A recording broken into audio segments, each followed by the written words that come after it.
So this is going to be a brief little video on how to fix the trigger play on a body grip trap. It's very common with Bridgers, not a ridiculed name.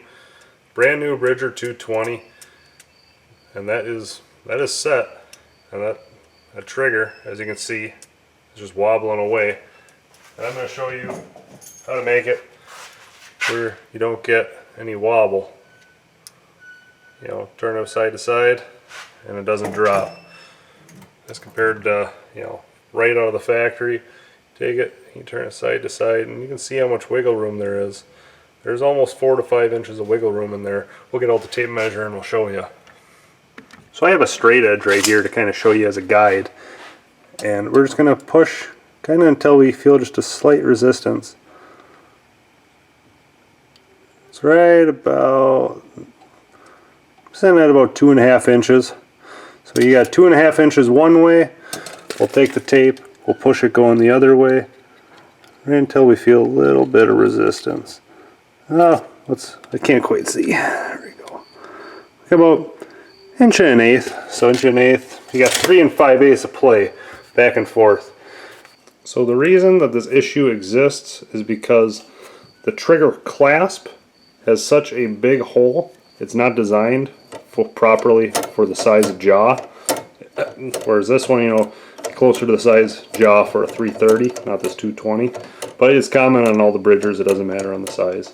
So to fix that, you need to shrink down this size to where the jaw is closer down to where when, actually I guess you want the jaw to be closer up to where this gap on the bottom is shrunken down. And to do that, we put in a vise here. I got it sitting slightly high. We got to drop it down slightly. There we go, we dropped it down slightly. So now we're going to pound it down slightly with a hammer. You want to be consistent. Don't hit one side as compared to the other. You want to hit straight down in the middle. That way it flattens consistently. Otherwise, your trigger, if you flatten it, you know, awkwardly, the trigger is going to want to sit one way or the other, as compared to if you set it in the middle, it'll want to sit centered. So we'll tap it a little bit with a hammer here and see what happens.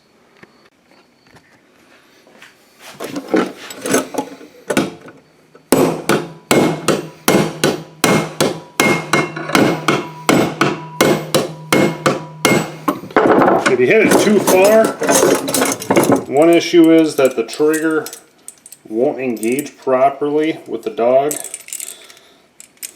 So as I'm coming along here, I'm just kind of feeling around. I can go a little bit more yet.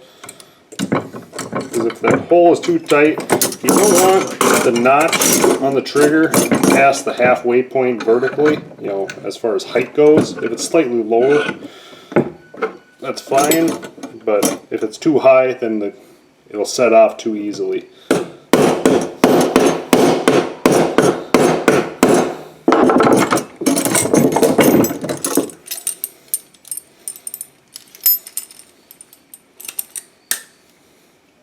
There we go.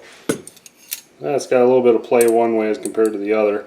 So I like where it's sitting, so I just got to figure out what side I got to slightly tap down a little bit. I got to slightly tap down on the back side. Try not to have a trap set off on me here. Don't need to tap down much. I don't have much play.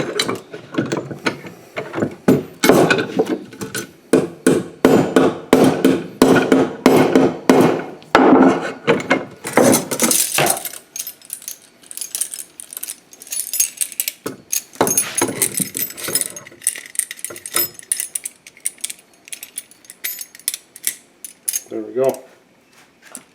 Not quite perfect, but you get the idea.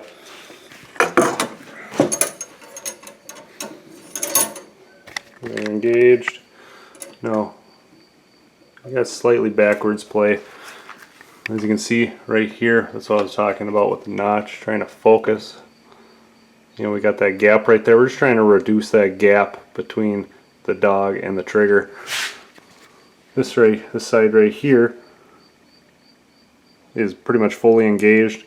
If I wanted to, you know, I could sit and I could shrink that down a little bit more on the back side. But I believe you guys get the gist of what we're talking about here. Thanks for watching.